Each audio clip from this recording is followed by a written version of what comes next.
Hello Toy Collector fans, Universal Toy Collector here and welcome to the channel. And welcome to another episode of My Collecting Life, the series where I get to chat with you, members of the toy collecting community, about your own personal collections, finding out what got you into collecting in the first place and what gives you that toy collecting buzz.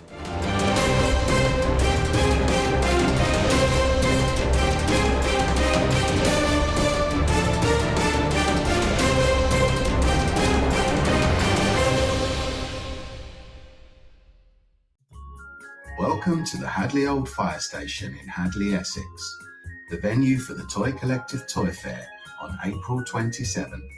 We'll be filling the main hall with vintage toys, modern toys, comics and cool retro collectibles.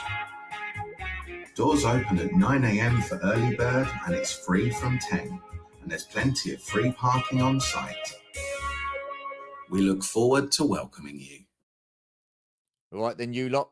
So once again, let's big it up for the Southend-On-Sea Toy Fair Collective. Whoop whoop. But the question is, who is the guest on this week's episode? Well, why don't we all find out? Grab yourselves a cuppa, sit yourselves down, put your feet up, make yourselves comfortable, and let's take a look at some of the collection in a musical montage.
Okay then, so what a collection that was. What a lovely little treat. There's some awesome toy lines there as well.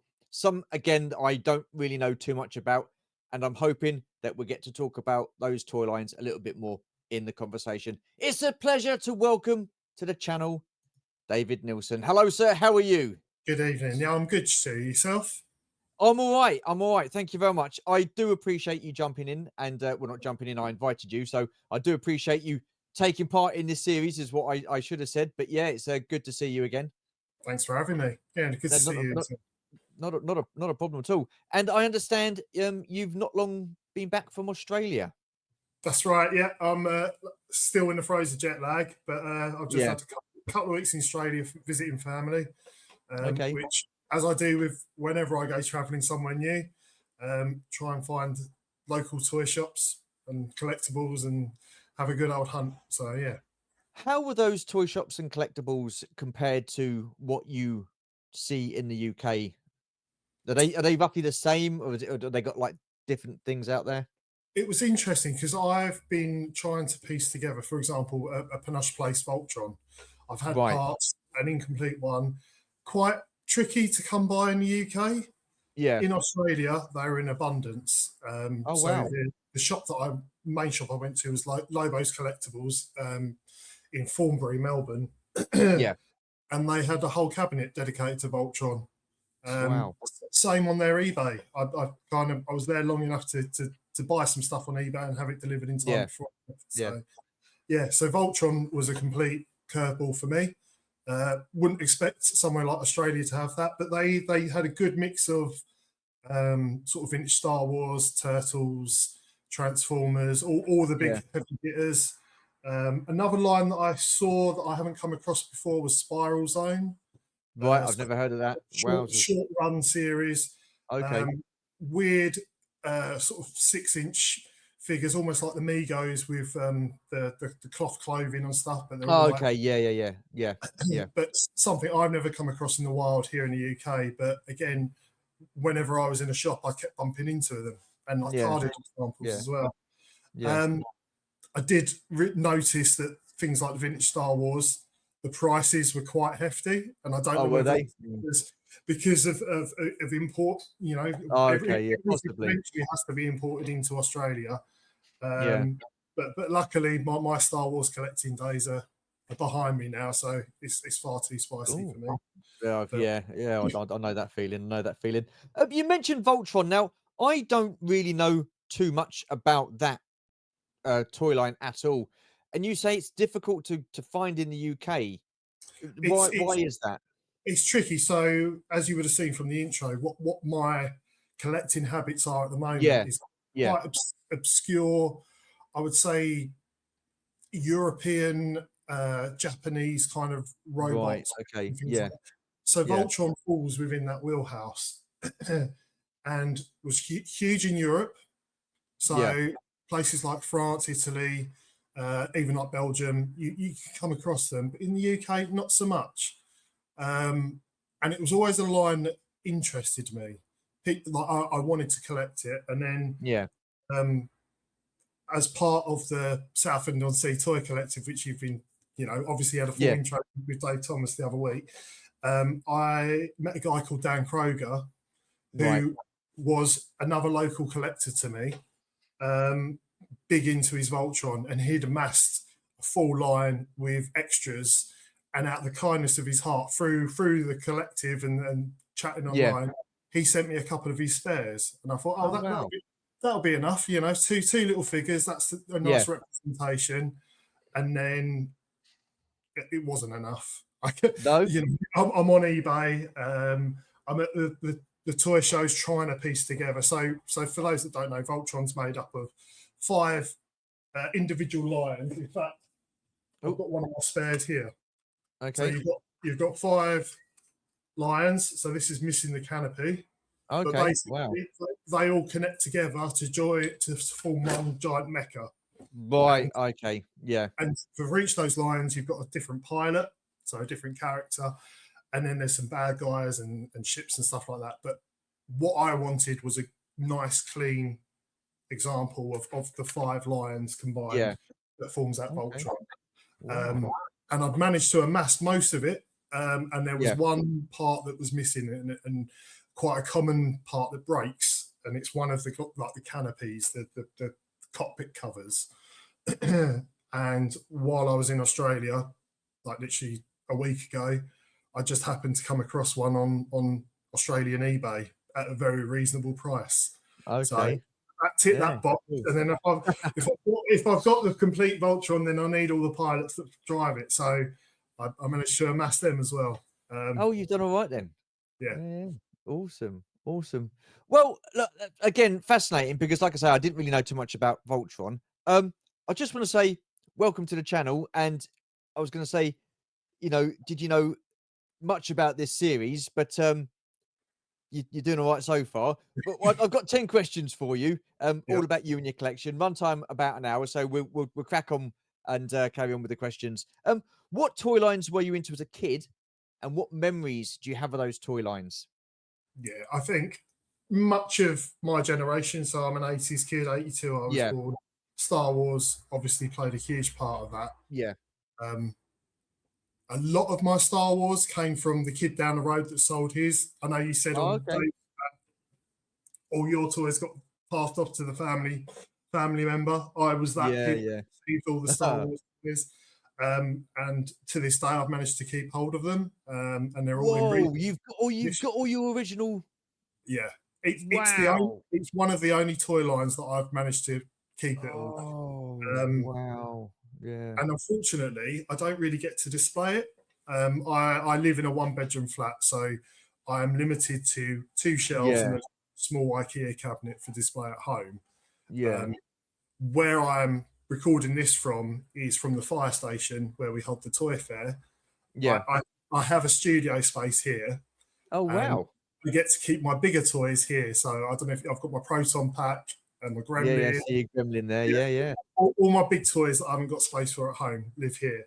But yeah, Star Wars, Yeah. it was a staple for all of us. I dabbled with Transformers. Yeah. So I had a few of the G1 Transformers, but one that really sticks to my mind when I was a kid was Starcom. I Okay. absolutely, Yeah, yeah. I remember Starcom. I've heard of that. Yeah, yeah. yeah, little guys with magnets on their feet, and That's it. the ships would do things, but it was all be like not wind up, but like a clockwork mechanism. So there was no Yeah. batteries needed. Great line. I loved it, and I think it's not at the forefront of a lot of people's minds nowadays. I think it is popular, but it's quite Yeah. niche. Um, Like many people, I sold all my Starcom. I didn't have a huge collection as a child, but I've Yeah. sold. I had Motu, I had Mask, all of which got sold to get a remote control 1 year or a go kart. I swapped out Yeah. for money to get other things. And my childhood toys, really, all I've got left is my Star Wars, which probably was for the best because I don't see myself ever trying to Get rid of amass that. huge Yeah. Star Wars collection. Or yeah, exactly, get rid of them.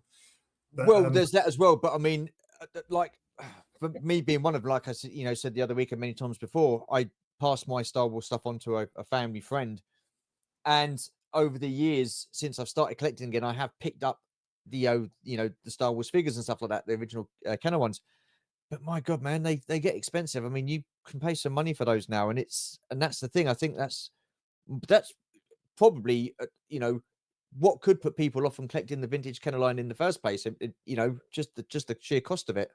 exactly, yeah. Like I say, I was very lucky that I didn't have everything, but I had Yeah, quite a few heavy hitters. yeah. Um, Obviously, Boba Fett. I've got an Amana Man, much like Dave's story from the other week. I found mine at a fate for Oh, pittance. I've got an AT-AT that I remember paying 50p for from a school fete. A complete AT-AT, missing its chin guns, but everything yeah, else is all yeah, working. I've still got that. If I collect anything Star Wars nowadays, yeah. it's Ewoks. I'm Okay, quite interesting. Right. quite a penchant for Wicket and the various Ewoks. So Yeah, uh, yeah, vintage Star Wars wise, my most sort of recent purchase probably was the original Kenner animated Ewoks Wicket figure. yeah, yeah, yeah. I know the ones you mean. Yeah, And that's a line that I'm interested in sort of dipping into. It's not quite as spicy as the droids line, There's no A-wing. There's no, is it Vlix? Yeah. The unproduced sort of glass light figure or glass leak. But yeah, I like the Ewoks. What can I say? Okay. I was, No, the nothing wrong with that. I was the right age when Return of the Jedi came out. Yeah, no. I mean, some people in the community have been to Ewok raves. I'm not going to mention any names, Tim, but yeah, I mean, you know, each to their own. What memories do you have then of the toy lines, like Christmas time, birthdays, and stuff like that? Anything stick out for you in particular? Yeah, well, my grandparents are always funny at Christmas. I've got very vivid memories of them turning up with a black bin bag of toys. Wow. And in one particular year, I had a Galvatron from Transformers in there, Transformers the movie on VHS. Yeah, and the Christmas that I got all the Star Wars, it was literally the whole living room was like, you had Millennium Falcon, you had the Rebel Transport, and I thought, you know, all my Christmases had come at once. And it's not until, I don't know, maybe 10, 15 years later, I was told, oh, my parents picked them up from the kid down the street for dirt cheap. But as a kid, I didn't care. They were fantastic. No, that's it. Yeah, it didn't matter, did it, back then? For sure. Well, it wouldn't matter now, to be honest with you. What about Saturday morning TV, after school TV? Any of the big hitters, cartoons take your fancy? G.I. Joe, Transformers, See, I was never a G.I. Joe. I was quite into Masters of the Universe. Yeah. And I did have quite a collection of Motu, not a huge collection. I had Castle Grayskull and the mainstays, but again, like I say, that all got sold off. So I could get. I think the Motu went for a remote control car because we had a second-hand toy shop just down the road from us. So parents would take them in, and then the money I'd get for that, I'd go and buy a remote control car, which lasted about 10 minutes. What I'd give to have my Motu back. But yeah, Motu. You regret that then? You look back and regret moving your stuff on. Is it just Motu, or is it the rest of your toy lines that you had? No, the Mars stuff. I had Boulder Hill. I had quite a good Mars collection. Again, that was for a go-kart, just a pedal go-kart. I got rid of that for. But Mask was another big cartoon that I enjoyed. Yeah, it was. And even it's weird you say Brave Star, because I watched it every now and again, but I wasn't big on it. I knew of it and stuff like that, but I don't know. It was Brave Star, and even the Thundercats. They never, as much as I enjoyed watching them, they never really interested me that much as a toy line. It's really weird. I don't know why. I think so Brave Star, obviously, I enjoyed it. It was you know, quite different to a lot of the other cartoons. But the toys, I don't remember being particularly readily available. I only ever had Tex-X, which was the main bad guy as a kid. Yeah. And that came from just like a local market. Much like what Dave Thomas was saying, because I was brought up in a very similar area to Dave. So the Toys R Us Dave Thomas was talking about would be the Toys R Us that I went to as a kid. Oh, okay, cool. And you go to local markets, there's Pitsy Market, and I vividly remember there being stalls of toys. I got my Tex-Hex from there. I think my Roger Rabbit figures came from Pitsy Market. Wow. Just good memories of all the different things you could get from one place. Yeah, it's really weird because, you know, I don't really, like you, remember seeing that much of Thundercats in the stores or Brave Star or wrestling figures. I mean, people said there was wrestling figures back in the 80s and stuff like that. I don't remember seeing any of those. No. I don't know whether it was because I was like heavily focused on Star Wars. I was a big Star Wars fan. I always remembered Star Wars, G.I. Joe, Transformers, Mask, and Motu. Now, I don't know whether that had something to do with the box packaging, the box art and something like that, but I was quite drawn to those lines. I love Star Wars anyway, but I love the G.I. Joe card backs because they had the figures on the back that you could, you know, tick off the ones that you got. You have Motu, which for me has always had and still has the best artwork for their figures, like box art and card art and stuff like that. Transformers was always very distinctive, and Mask really popped as well. So those were the ones that really, really sort of like stood out for me. Was there anything that really stood out for you, as in like box art and stuff like that? I think Mask for me was that unlocks good memories for me, and you getting to see that now with the Ramen Toys, they did their version of Thunderhawk Yeah. and basically copied the artwork from that. And now you've got Loyal Subjects dipping in and re-releasing the mask stuff. I'll be interested to see what the packaging is like that. But I remember the mask artwork being quite vivid because you see the vehicle in its state and what it can do. And but Motu, like you say, that's Yeah. instant. But Turtles as well. I remember the Turtles. Turtles, yeah, there's a lot of turtles, yeah. With the brick walls with the heads poking through and yeah. Yeah, yeah. When you touched on Loyal Subjects and stuff like that, and they're gonna be re-releasing the mask line, they got the 4 vehicles that they're gonna be doing and, putting on pre-order soon. When it comes to companies going back and doing the vintage toy lines, Yeah. do you think that they should be exactly the same as what it was back in the 80s when it comes to the style, the design, and the box art as well as the actual workings of the vehicles?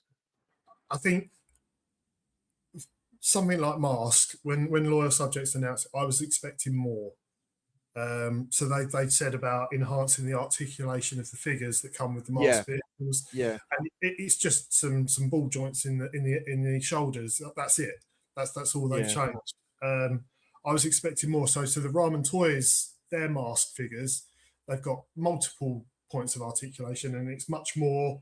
It looks modern, and there's no confusing it for yeah. the vintage ones because the What vintage size were those for Ramen Toys? What size was that? What scale? it's the original mask scale. Is it really? Oh, Yeah. I didn't know that. Okay. So they've just so they started off with Thunderhawk. It's all unlicensed. I think they call it Yeah, yeah, yeah, yeah. Machina rather than mask.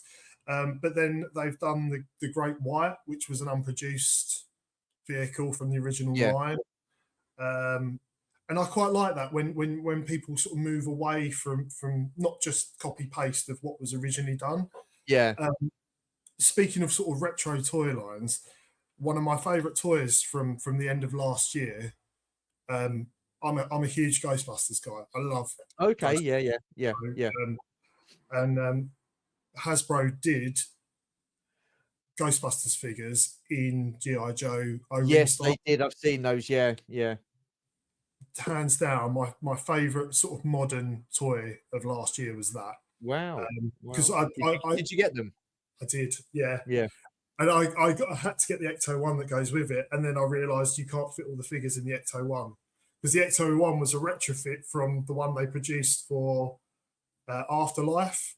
So yeah, it's the right scale, but not built for figures. So that was slightly disappointing. But the figures themselves, they're the toys that I wish I had when I was a kid, sort of growing yeah. up in the 80s. I think when it comes to retro toys, look, you've got you've got the GI Joe Classified, which is the 6-inch version of GI Joe. You've got Star Wars TVC, the Black Series. They're the modern day versions. They're the modern day versions of those toy lines back in the day. If they go back and do retro, for me, retro is the card art needs to be exactly the same and the figures need to be exactly the same.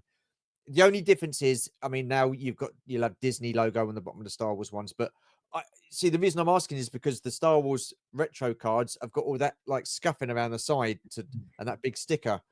Yeah. I don't know. I was quite excited for them coming out. I like them, and I like them because they're the original trilogy ones. I'm not too keen on the the Mandalorian and Book of Boba Fett and Ahsoka figures. I'm not interested in those, but I just think they need. I just think they missed a beat there with the cards. I couldn't agree more. The Hasbro's no, they're guilty of a lot of things, and I think the retro way for Star Wars wasn't great. It's down to the card stock used for the card backs, Yeah, yeah, to the yeah, plastic used for the figures themselves. I don't know if you've yeah. ever handled them loose; they're all gummy No, and no. rubbery. And one line that I was really excited was the retro Indiana Jones line they did. So they effectively re-released the original Kenner Indiana Jones figures that are very hard to get in the UK. Yeah, Um, and I was quite excited for them. And then I got one, opened it up, and it's the same plastic as the Star Wars figures. Doesn't hold the weapons. The whip's the complete wrong size for the hands, wow. and it's just very shallow attempt at nostalgia. And if you'd left it carded, it would look great. They didn't have the scuffing like they did with the Star Wars figures, with the retro, the edge wear on there. But yeah, Hasbro can split opinions. Yeah. But Yeah, for exactly. me, the Ghostbusters, the O-ring Ghostbusters, was a huge win for me. Yeah. And that's just something that like I say, I'd always wanted as a kid. You know, I I love the I real I Ghostbusters I did figures. I did see those Ghostbusters at NEC, but I didn't pick them up because I don't I like Ghostbusters the film, but again, I was never into the toys. I was never into the real Ghostbusters animated series. So I just think, yeah, am I getting it just for the sake of getting it? Do you know what I mean? It's So I'm quite a stickler for scale. I yeah, don't really collect 112 scale. I'm 118, so yeah, 3.75 4-inch yeah, scale. yeah, I love that. That's my scale of choice. So vintage Star Wars, things like the Mego Black Hole figures, Buck Rogers, yeah, the small, even like some GI Joe I do collect now. I didn't have as a kid, but for me, that was a big plus for me. The fact that they were 3.75 scale yeah. figures. Yeah, no, cool, cool. Moving on, what was your favorite toy line as a kid and why? Or did it sort of like change from year to year when new things come out? Yeah, so one of the biggest things with me in collecting is I lack focus. So Right. rather than have a complete line, I will have a representation from multiple Yeah, different lines. I'm quite a yeah, fickle collector. Um, for me, like Starcom was definitely up there, but I yeah, remember probably when I was should have been too old to play with my toys, things like the Kenner Aliens line, I absolutely loved. So I'm a massive pop culture fan. I love yeah, anything sort of film, cinema, and I love having something tangible, something that I can hold from yeah, those stories. And so things like Kenner Aliens and the Terminator figures, yeah. um, the Beetlejuice figures, I loved growing Wow. up. Wow. So yeah, very fickle. I think Starcom was a mainstay throughout. So Yeah. they were always there. Battle Beasts, Yeah, I I remember love. Battle Beasts, yeah. Yeah, Well, people are starting collecting those again, aren't they? There's a few people in the community now that are starting to get a yeah. big old collection on Battle Beast. Adam Berry being one of the people. Yeah. Exactly. I've had to put a pin in that because I started before the prices started creeping up, and I've Right. amassed a fairly decent collection. I've got the first series in full, um, but now the prices, like many things, it's just it becomes it, going back to what Dave Thomas. If you have infinite amount of money, then it's not an issue. Yeah. But yeah, I've got the ones I definitely had as a kid. Yeah. Not my childhood ones, but I've recollected those. But the prices of some of the battle beasts and the laser beast, which is the final series, just makes them unattainable, really. Yeah. And that's where I am with my Starcom collecting at the moment. But we'll talk about that when we get to Grails. Oh, we're gonna get the girls, are we? Okay, yeah, right, okay, yeah. When did you stop playing with your toys and become a collector? It's hard to say. I think genuinely, I was probably still playing with my toys when I was about 13, 14. Wow, Um, yeah, yeah, yeah, for yeah, me, they were always like a safety blanket. Sort of, it was a way of creating a bubble around me with safe my space. Yeah, yeah, exactly a yeah, safe space. Um, and then I think I think you kind of stop playing and start collecting. I think when I went to college, and that was around the time that the McFarlane Movie Maniac figures started coming out. okay, right, yeah, Um, and I wasn't big into buying toys, but then I think it was the Freddy Krueger from the first series. And I was like, oh, that's pretty cool. I'm going to pick that up. So I picked that up from the yeah, local comic shop. And then it went from, I was pre ordering from the comic shop the next wave, and I'd go in oh and wow, literally buy the yeah, whole wave up. And that was like the start of collecting. yeah, But I would say, so with Starcom, I sold all my Starcom a few yeah, years ago. Up until it was probably about 2.5 years ago, I randomly picked up a ship called the Star Max Bomber, and it's the token Starcom. It's a big white ship. Yeah, I think I know the one you mean. Yeah, yeah. I picked one up from Nerd Base on a whim. I was like, oh, I love this as a kid. I'll grab this. Took it home, started fiddling with it, and then I found myself as a 40-year-old man playing out an adventure on my bed with my toys, um, and Yeah, yeah. that led down a very deep rabbit hole, because after that I was like, I'm all in on Starcom. I've got to get it all because I Did it loved it. surprise you how quickly you fell into that rabbit hole, though? Yeah, it does. Yeah. But the beauty of a line like Starcom is it's all based on the action features. So the Yeah, magnets do certain things, and yeah, you've got all these buttons and switches and flaps that open up, and it's a very tactile toy. It's yeah. not just a static chip. It does things, and different parts can lock onto different parts with the magnets, and you can store stuff in the back, and you've got bombs that drop out. Love it. And it's just you've found yourself when you're going through making sure, oh yeah, all the bombs are there, and then next thing you know, you're flying the ship, dropping the bombs off as you onto your little So man. it's got good playability then. Yeah, yeah. Ah, that's awesome. And That's as awesome. Dave Thomas said to you, and when you had a chat with him, I've managed to persuade him to start collecting as well. So he's going down the Starcom rabbit Is hole. it? I don't. It's really weird that people say, "Oh, I'm going to buy one of this. I'm going to buy one of that," and then the next thing you know, within a matter of minutes, you've Yeah. got like a whole.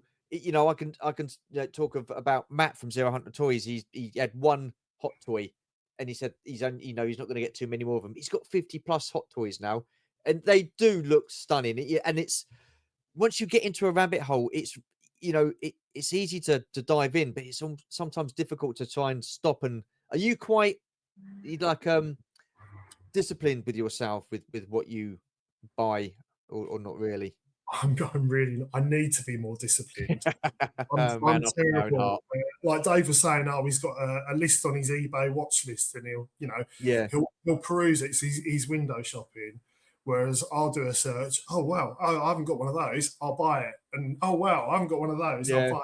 yeah. And then it comes to going to a toy fair, and I'm like, oh, I've kind of spent my toy budget. But Yeah, yeah, yeah, I yeah, can be quite impulsive.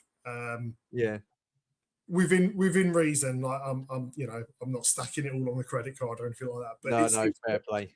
where I lack focus is if something's cool and I have not seen it before, I will be as long as the price is right. I'm hard pressed not to pick it up, Yeah, which yeah, is how I end up in a situation where I've got more toys than storage space, and I have to have regular archiving sessions of, okay, so for example, at the moment, all the Starcoms gone into storage. I loved it. yeah. Had to make way for my Japanese diecast stuff now, because that's Okay. what I'm into. So yeah, Yeah, yeah. Yeah. I mean, I've outgrown my collection space. And to be fair, David, I don't think you're going to be the only person. I think quite a few people have outgrown their collection space. But yeah, it's all good fun. All good fun. So this is a two-part question.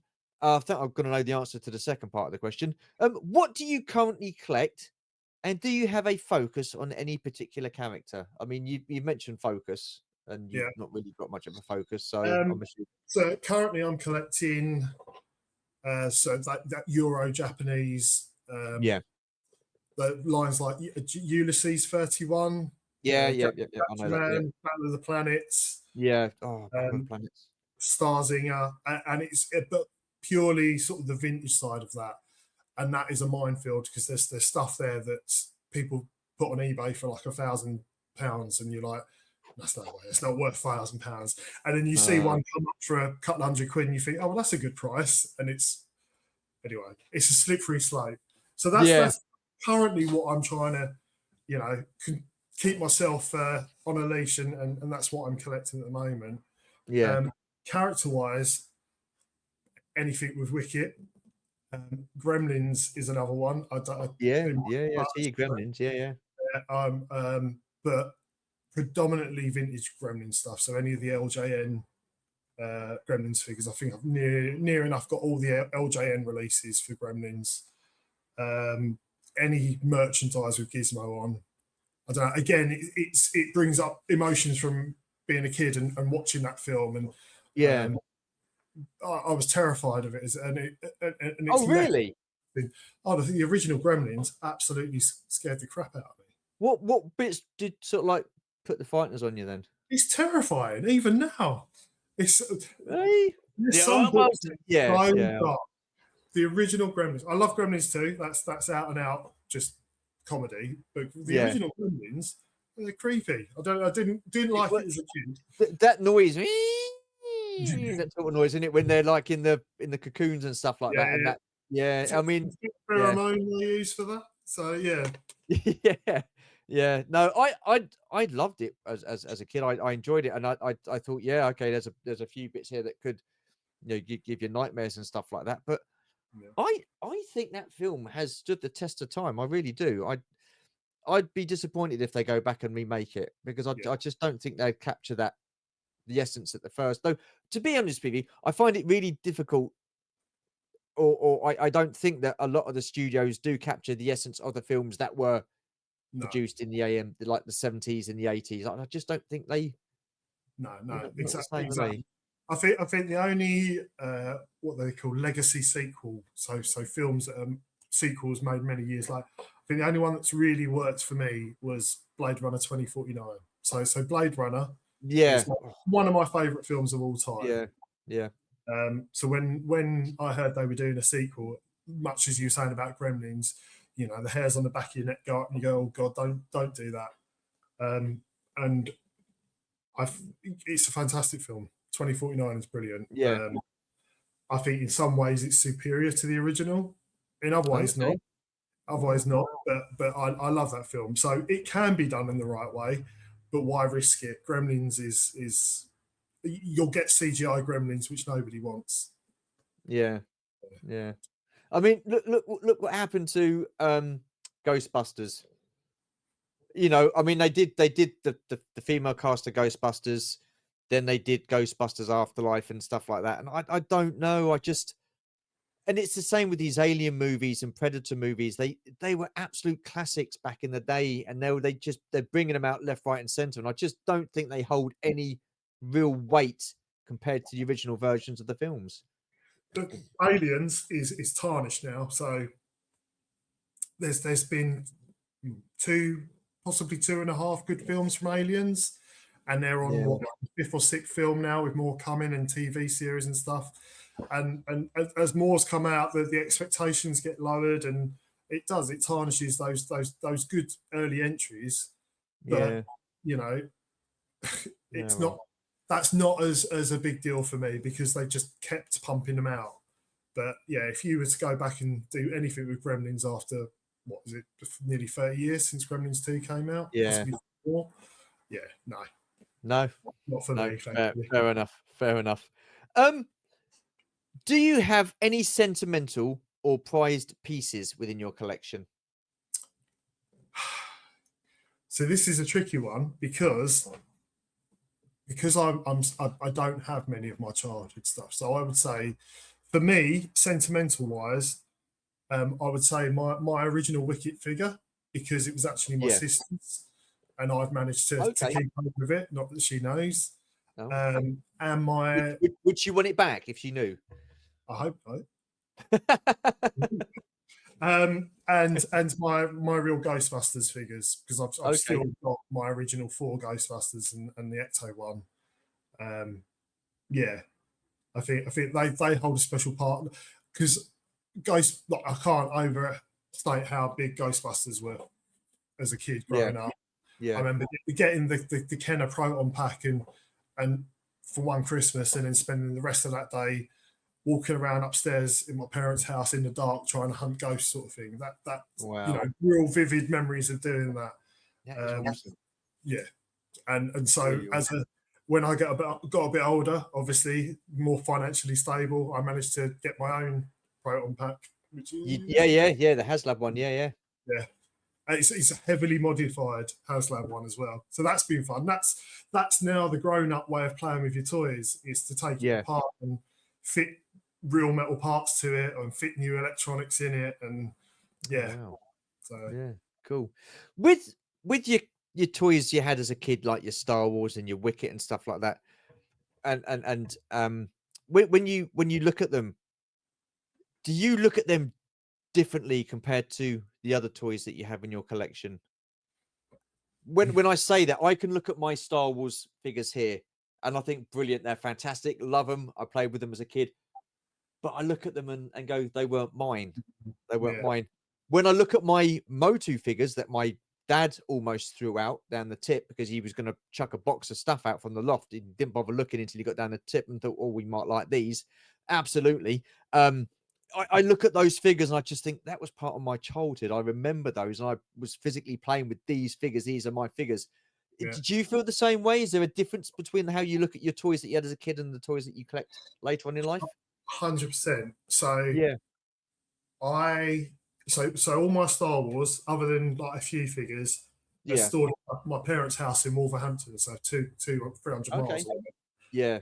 Last time I was up there, just before, I think it was just before Christmas, I got all my Star Wars down with the idea was I might clean some of these up and I might try and sell them. So we had, it was before the October toy fair that we had at the fire station. I thought we Yeah. need some good quality vintage stuff for our stall. I'm ready to part ways with these figures, so I'll get them out. So all my loose figures are stored in my Rebel transport, much like everybody else. It is just a Yeah. giant Yeah. place Yeah. for figures. Got them all out, washed them, sort of hot soapy water, tried to make them nice and fresh. And as they're laying out there drying on a towel, I'm thinking they look great. I'm not going to sell these at all. And they dried.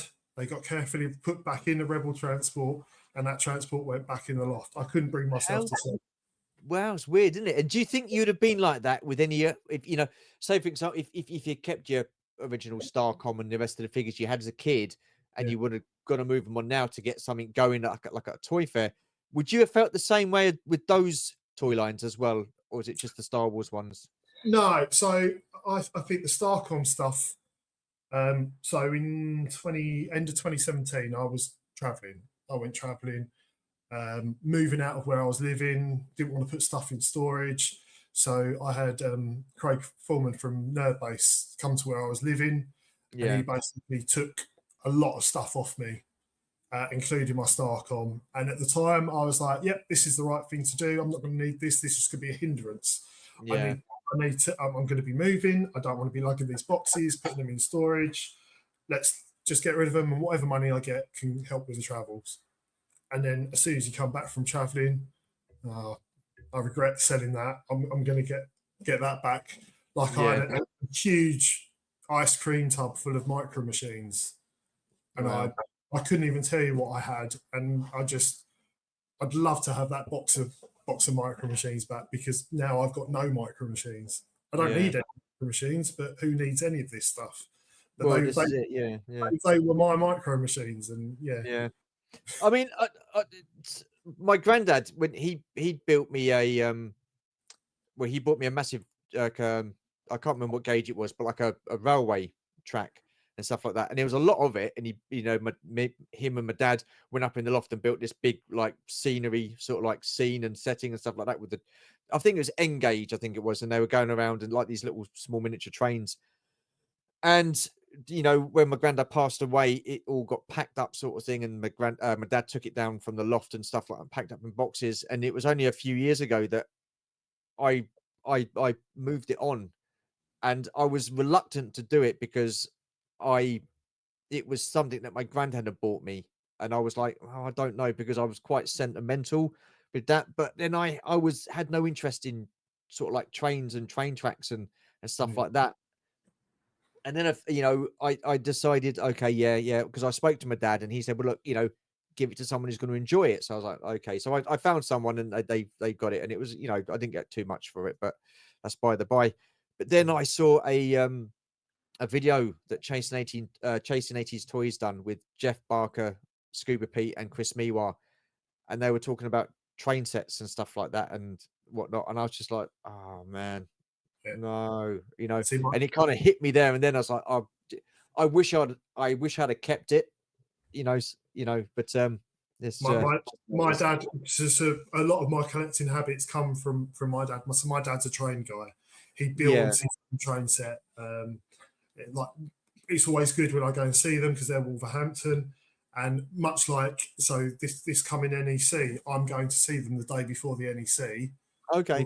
We'll go out for dinner, and then come the Sunday of the NEC, me and my dad will go down to the NEC. He'll be looking for these train stuff, and I'll be looking for any other tap that might spike my interest. That is so cool. But he loves his train stuff, and Yeah. he's got this really intricate train layout that he's put a lot Yeah. of blood, tears, sweat into, and you know, heaven forbid when the time comes that, you know, he's not with us anymore, what am I going to do with it? But I think he's already put a contingency in. He's part of a model railway club.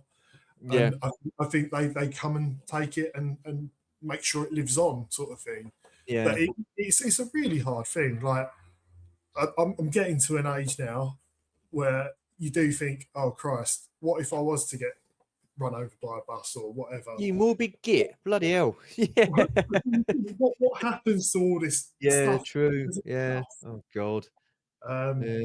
So I've already told my partner that she needs to get David Thomas to come over and do an appraisal. He's in charge of divvying it up. Bless him. Oh my God. Yeah, I bet he's loving that. Yeah, great. Cheers, Dave. For any train enthusiasts, if you are watching, if I got the gauge of the train wrong or the train set wrong, engage, I do apologize. Like I say, I'm not a train enthusiastic, so I might have got the gauge wrong, so I do apologize if that's the case. Moving swiftly on, do you have a grail piece you are after? And you've alluded to this a little bit earlier, so that makes me kind of think you have. All comes to Starcom. So yeah, not including the figures, I'm 4 vehicles away from completion. 3 of those are perfectly obtainable and reasonably priced. Yeah. And one of them's the Upriser, which is the big enemy ship.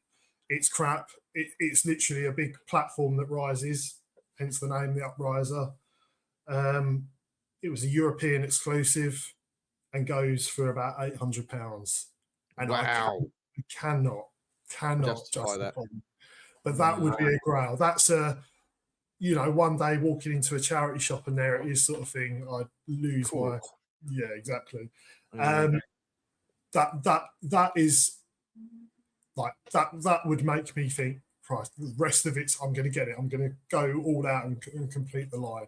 Starcom is the most focused I've ever been on a line to completing it, and being 4 away and knowing one of them probably will never happen. Yeah. Wow. And at the moment, going back to the Euro Japanese stuff, Ulysses 31, their ship is the Odyssey. And it looks like a eyeball with a big ring around it. And Popey Japanese diecast, they produced one, and it comes up on eBay every now and then, and it will lure you in with a starting price that seems reasonable, and then by the time the auction ends, it's far out my price range. Yeah, those are my 2. What I would say, grail. I'm not like David, where I don't believe there's not a grail. For me, those are the 2 things. Well, I think he meant. I think he touched on that. There's I can't remember his name. Billy Galaxy with his one-off art piece. No. It's the one with it's the Inhumanoid, but the chest thing, the Decomposer. Oh, Decompose. Yeah. Decompose. Yeah, I think he was sort of like mentioning that as well. I mean, crikey. I mean, that can go for some money as well, can't it? Bloody hell. It's mental. It's kind of that brownie gold plastic as well. So big damned if you try and ship one over. I mean, in hindsight, do you feel that maybe these pieces that you are sought after, like, you know, that ship, the riser from Starcom, you'd kind of got that first before you got everything else? What if I was to get it first before you buy anything else? Yeah, like in hindsight, you know, think, well, like maybe I got that first and then sort of like. No, because I've got a wicked display of Starcom. You know, this last piece, it's rubbish. It's not as big as an imposing as it looks. It's rubbish, but the Wow. completionist wants me to Yeah. have. Yeah. But what I have got for Starcom, you put it out and display it nice. It looks fantastic, and Yeah. there's so many little parts to it and pieces, and it's great. I would love to have the upriser. I don't think it's going to happen, but never say never. But I'm not going to drop the Yeah. money on it. I mean, you're saying that's about 800 quid. You're not looking much less than that for like a pop-up lightsaber R2D2 from the last 17, or Luke Stormtrooper, or who else is there? I've got Yak Face and the Manaman. Yeah, I mean, so I predominantly started collecting again for the third time, just getting the original Star Wars Kenner figures, and that was it. I was just 80 stuff. Then I dabbled in a little bit of, Kenner, not Kenner, Palatoy Action Force and stuff like that. But then, as I've said before, 2020 come around, we couldn't do anything. I sat in front of the TV, watched a load of YouTube channels, and then just, toy line after toy line after toy line after toy line. So then that was my big rabbit hole that I just dived headfirst into, with no thought, consideration, or anything like that for my Star Wars collection. The prices just rocketed, and I just wished that I'd have carried on and been disciplined enough to get that, because I would have had that 96. Now I would have had the collection complete. I'd have been happy as Larry. But now you're looking at, like you say, 600-700 quid for like a small R2D2 with a pop-up lightsaber. I mean, it's a great figure though. Like, and I don't knock anyone that will drop the money for that, but they're more probably purely focused on that one line, whereas I'm spending different lines, probably the same amount of money, but spread across multiple purchases of stuff that I enjoy for a short time. But that is a real, like, I hate the word investment piece, but it's a statement. Yeah. Oh God, yeah. I mean, one of my grails is probably my only grail, vehicle wise, is the A-wing from the droids line. I mean, I saw one of those Echo a couple of years back, and it was, it was a lot of money. Let's put it that way. And I just thought, I've no idea why they put such a popular vehicle that's been in throughout the whole trilogy. I'm sure, was there A-wings in A New Hope? Possibly not. No. It was in Return of the Jedi. Yeah, but why release it as a droids? I don't vehicle? know. Like, I don't hold know. out till then. I mean, they've done the Power of the Force 2 version, when Star Wars come out again in 94, 95, I think the figure started coming out. Is that the same mold though? Yeah, it is. Okay. It's because the A-wing's only quite a small ship, but I mean that the Rebels one is quite big. From not Rebels, the Droids version is quite big, and so is the Power of the Force one. So I mean, they did a version for the Rebels, and it's a lot smaller, so it's a bit more compact. But yeah, oh God, I don't know. I just think it looked really nice sitting in my collection. There you are. Yeah. No, I don't think the wife will be too impressed with that. There you go. Going forward, if you could now, from this moment on, only collect one toy line, what toy line would it be and why? I don't think I could pin myself onto one line, and that's the beauty of toys, is you have access to all these different things from these different stories. Like I say, I'm very tangible. I have to be holding something. I love to own something from these, and I would never say, oh, I'm only going to collect Star Wars. I'm only going to collect He-Man, because there are so many great stories out there to experience, and to have those representations in my hands, and my collection on my shelf. Honestly, I couldn't pick one line. If I was, it would be Starcom, but I don't think I could pick one single line. Oh, look, I've got an answer from you, so I'm happy with that. I mean, sometimes the thing is, doing this series, I see so many collections. You've got some people that are just focused on one toy line. You've got other people that are focused on a number of toy lines and stuff like that. And then when I see the people that are focused on just the one toy line, the Star Wars, say, for example, I'm like, God, I wish I'd have focused on Star Wars. It'd have been so much easier. And then the next week I'm saying, God, yeah, I'm really glad that I'm not just focused on the one toy line. I've got all these toy lines, but it can be a ball ache to to get these different toy lines, especially if you're a completist. But luckily I'm not. I was into absolutely everything that, the G.I. Joes were coming out, the Star Wars was coming out, the Transformers and what else? Motu stuff was coming out. And I was like, oh, gotta get. But then you realize that doesn't work. Like, you can't, it's not sustainable. You can't carry on doing that. A, money, and B, space. So I just get what I like now, and I like what I like. Well, I can't even keep myself to just vintage toys. So I've got a smattering of modern stuff in there as well. So Yeah. I've collected the higher toys, Teenage Mutant Ninja Turtles. They're fantastic figures. And, again, I'll just buy the best turtle, Michelangelo. So I've got a representation on my shelf of those. Next thing I know, I've got all 4 turtles. And Are they third party? No, they're officially licensed. They're officially licensed, are they? Wow, okay. And they're fantastic little figures. And for overseas imports, they're not outrageously priced, probably about 30 quid a figure. But it's another string to my bow that it's like modern toys as well as vintage. Yeah. This line, these characters, and it's just, I do wish I could just say, narrow it down a little bit and just say, I'm going to collect X, Y, and Z, rather than the whole bloody alphabet. What gets me this day and age with some of the more modern toys, and when I say modern, I'm probably looking back over the last 10 years or so, is the prices they can go for on the secondary market.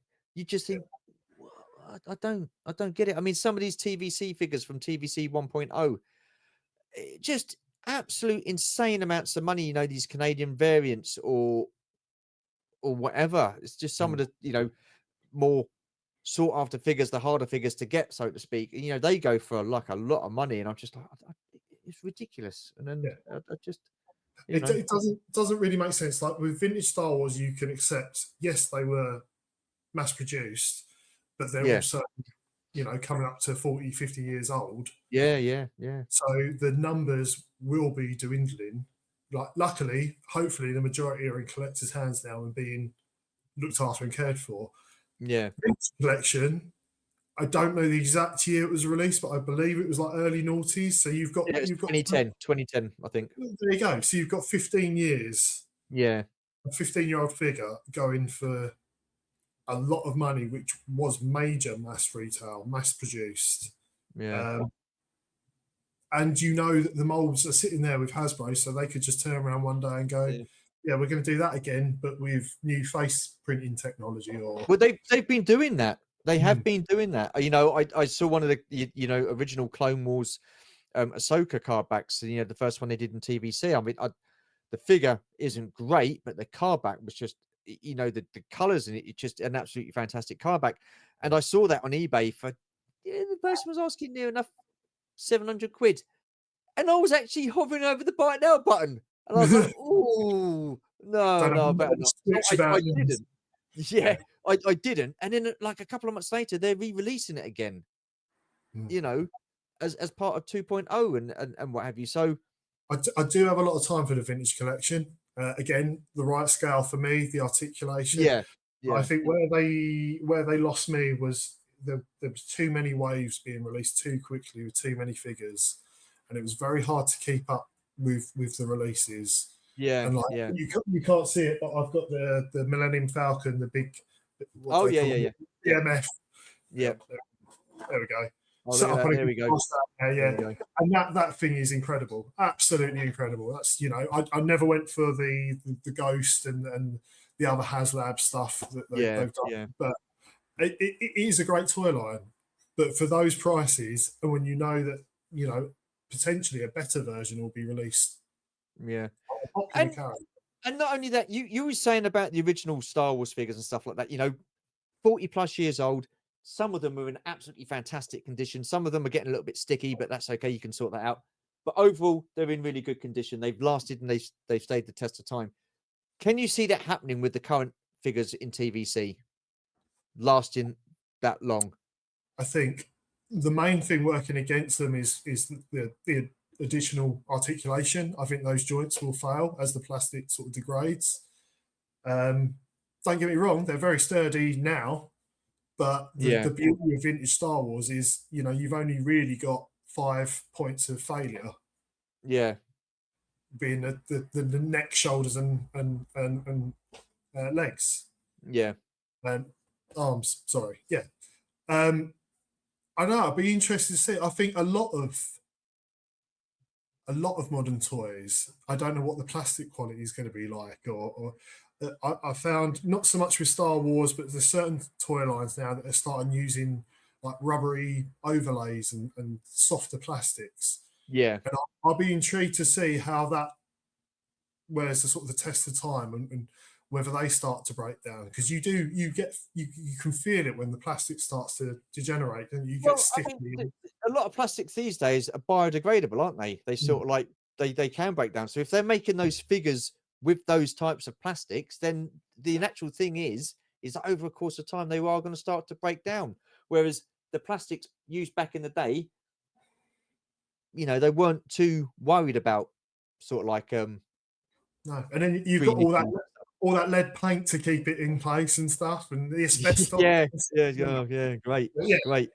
the manufacturing process has completely changed, and Yeah. I'm intrigued. I'd like to know, but I've got some of the Matty Collector Ghostbusters figures that I've Okay. just seen in a plastic tote with a load of other figures, and I went into the box not that long ago, and they were riddled with mold and mold spots. You know, like you get with the Thundercats figures. Wow, And really? I didn't know that.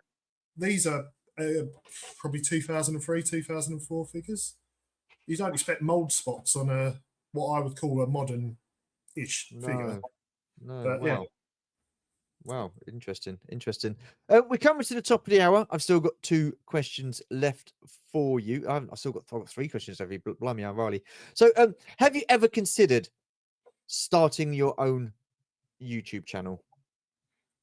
I've got to. Yeah, obviously, David sort of went through where we are with the Southend-On-Sea Toy Collective, Yeah, yeah, regards to producing content, and I think obviously I've been part of that conversation with David, and I'm on his side of the fence about yeah, producing yeah, pre-recorded content, but having that time, but also utilizing other people in the content in the collective to do this more sort of live streaming content, which I'm not comfortable with, you know. No, I don't know. You've done all right when you come on the channel. You've been all right. But yeah, it's not in my immediate to-do list, but never Yeah, say never. yeah, It's certainly the production side of it I'm interested to learn about, because I think there's a lot of skills involved with first of all recording the footage, then obviously the editing and you know, sound design and things like that. I would never say never, but in the immediate future, no real no, plans for YouTube. fair enough. Not Fair when enough. there's people like you there, Stu. You're doing a good enough Mate, job to. well, behave, mate. You know, I look at my videos and just think they're so basic. I They really disagree. are. It's just me pointing the camera saying, "Oh yeah, I've got this. I'm going to open this," and that's it. There's no real thought, or when I say thought, you know, I do think about it a bit. But you know, I like doing these kind of videos where I'm talking, because it's just run and play and edit. That's it. There are people out there that are far better at producing a video and putting a video together. There are far better people out there than me that do these review videos. I don't even call them reviews. I call them an overview, because I'm not going for articulation. And I do it for the fun of doing it, and I do it because I enjoy doing it. And look, listen, have I set myself out to be the greatest YouTuber in the world? No. Am I producing a Hollywood style? No, I'm not. It's just me, and that's it. That's all I get. That's all you're gonna get. And I think with you, Simple. that's enough, because you're a genuine, likable guy, and people will come back to you because they trust what you're saying, because you know you're not some Oh, sort of thank you. toy shrill that's being paid off by Hasbro to say how No, good they are. no. Look, listen, I'm not a shrill and I'm not a hater. If I like something, I like it, and I'll say it, I like it. And I'll say, right, thumbs up to Hasbro for doing this, or thumbs up to whoever, Mattel or whatever. Yeah, If there's something that I don't like, I you know, I could buy it and not know that I don't like it because I don't know until I buy it. I mean, I bought an SH Figuarts Harley Quinn from Suicide Squad. The figure looks absolutely stunning. What a great looking figure. But that's it. There's nothing with her. You know, it's just the figure and that's it. And I just thought, well, there's no, she's, you know, she's not got a lollipop. She's not got a roller skate. She's not got a, like a mallet thing, or she's not got any weapons, no change of hands, nothing. I just thought, oh, you know, rubbish, absolute rubbish. And that was a lot of money. That would, my wife doesn't know, but that was a fair bit of money. import stuff can be quite spicy. So yeah. Yeah, exactly. And I just think for the money you're paying, it's not good enough. It's like the Ghost. Wow, I've got the Ghost. It's bloody big, but and it's a great looking vehicle, but there's so much more they could have done with it. You're paying that amount of money. You're going to want lights. You're going to want a working mount that's going to be electric and stuff like that. You're going to want better paint apps. Now, I'm not going to sit there and go, what a fantastic vehicle. This is perfect. It's not. It's not perfect. But then if you look at things across the whole toy line, whether it's Star Wars, Motu, any toy company, they're just toys. They're not perfect. They never will be. You can pick holes in any kind of toy line, any toy line. You know, but it's just a matter of opinions, and it's about being respectful to those people's opinions. You don't want to go out your way to piss people off or belittle a toy company. At the end of the day, they're in it to make money. That's it. They're no one's friend, really. You know, but there you go. We digress. So moving on, what gives you that toy collecting buzz? I think I touched on it earlier. It's seeing something weird, something I've not seen before. Yeah. And that kind of intrigues. If something intrigues me, then I'm like, oh, maybe I need that. Yeah. I think toy fairs are so much more now. Like similar to David, I was going to toy fairs on my own, and it's quite not an anti-social, but it's not a social event, you know.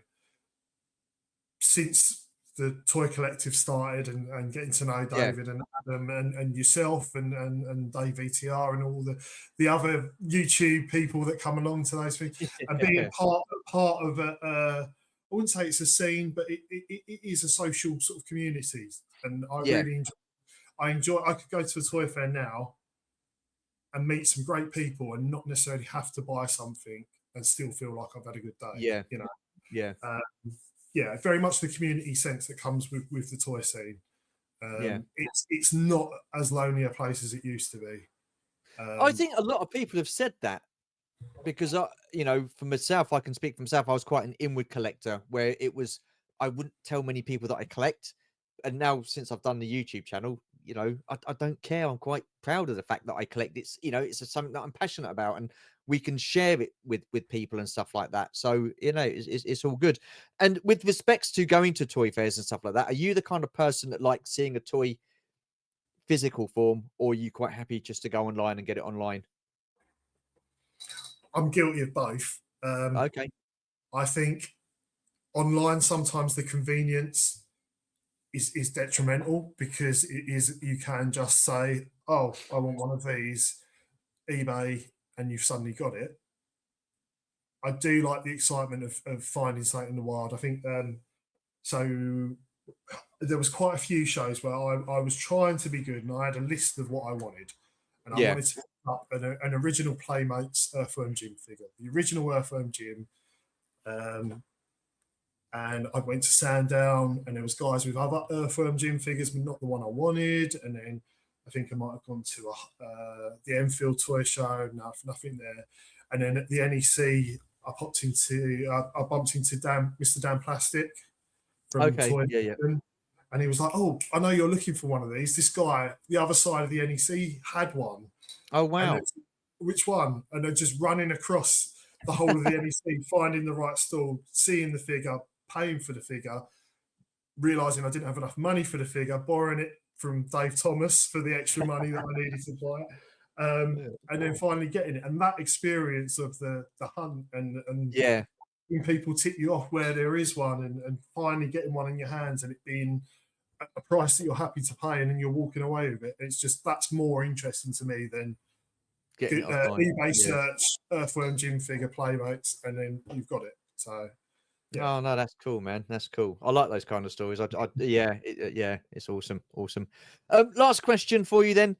What does your collection mean to you? Uh,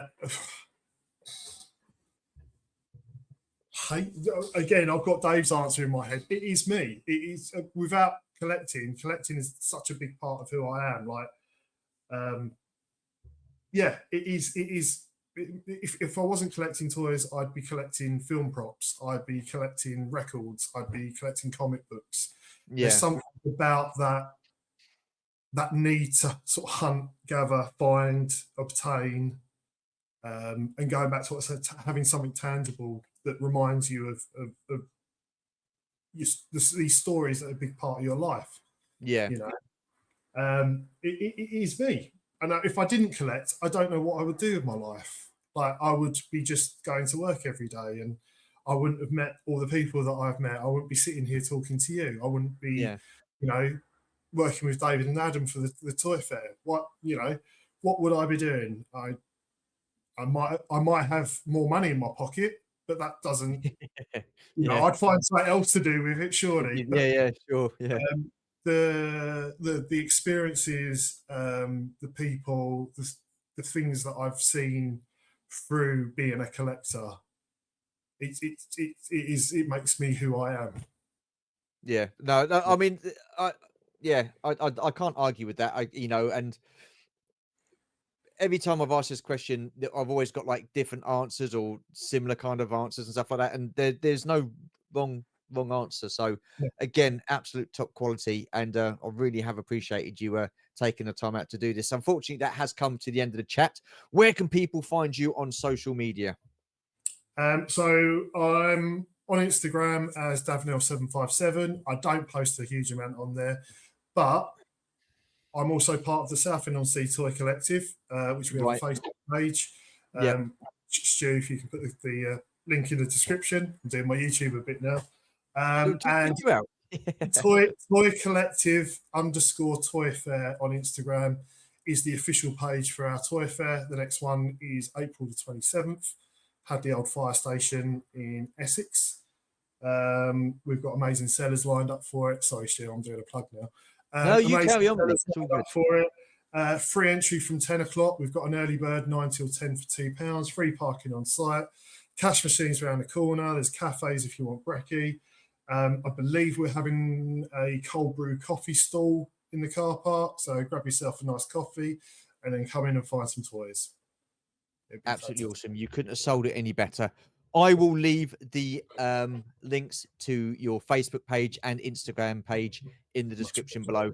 I just want to wish you all the very best for the toy fair. The last one you guys put on was absolutely incredible. I was really pleased for you guys that it was as successful as it was, and no doubt this one will be the same. So get yourself down to Southend-on-Sea on the 27th of April. Is it the 27th? You did say 27th, didn't you?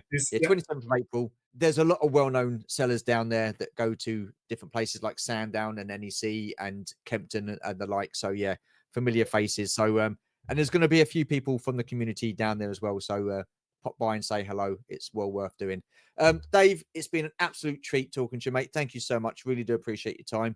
For those of you who have watched, stayed to the end, listened, thank you very much. It does mean a lot. Take care, stay safe, and we shall see you all in the next episode. Bye for now.